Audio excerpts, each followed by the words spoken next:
മണിക്കൂറുകൾക്കുള്ളിൽ പെയ്തത് ഒരു മാസത്തെ മഴ. നിരവധി വീടുകൾക്ക് കേടുപാടുകൾ.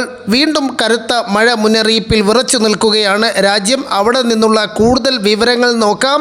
മിന്നൽ പ്രളയമാണ് അവിടെ സംഭവിച്ചിരിക്കുന്നത്. ഒപ്പം കേരളത്തിൽ വീണ്ടും കനത്ത മഴയ്ക്ക് സാധ്യത. വിവിധ ജില്ലകളിൽ വൈകിട്ടോടെ മഴ ലഭിച്ചു തുടങ്ങി. കൂടുതൽ ജില്ലകളിൽ അലർട്ടുകൾ പ്രഖ്യാപിക്കുന്നു. കേരളത്തിലെ വിവരങ്ങളും നോക്കാം. ഡീറ്റെയിൽ ആയി വിവരങ്ങളെല്ലാം നോക്കാം. എല്ലാ ദിവസവും അപ്ഡേറ്റുകൾക്ക് നിങ്ങൾ ഇതുവരെയും ചാനൽ സബ്സ്ക്രൈബ് ചെയ്തിട്ടില്ലെങ്കിൽ ഇപ്പോൾ തന്നെ സബ്സ്ക്രൈബ് ചെയ്ത് ഓൾ എന്ന ബെൽ ഓപ്ഷൻ കൂടി എനേബിൾ ചെയ്യുക. കൂടുതൽ ആളുകൾക്ക് എത്തിച്ചേരാൻ വീഡിയോ ലൈക്ക് ചെയ്ത് കാണാൻ ശ്രദ്ധിക്കണം.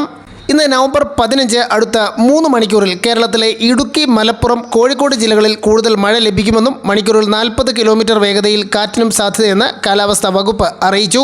തെക്കൻ കേരളത്തിലും മധ്യ കേരളത്തിലും വ്യാപകമായി മലയോര മേഖലകളിൽ മഴ ലഭിക്കും. കാലാവസ്ഥാ വകുപ്പിന്റെ അറിയിപ്പ് പ്രകാരം ഇന്ന് തിരുവനന്തപുരം, കൊല്ലം, പത്തനംതിട്ട, ആലപ്പുഴ, കോട്ടയം, ഇടുക്കി, എറണാകുളം, തൃശൂർ ജില്ലകളിൽ യെല്ലോ അലർട്ട് പ്രഖ്യാപിച്ചിരിക്കുന്നു.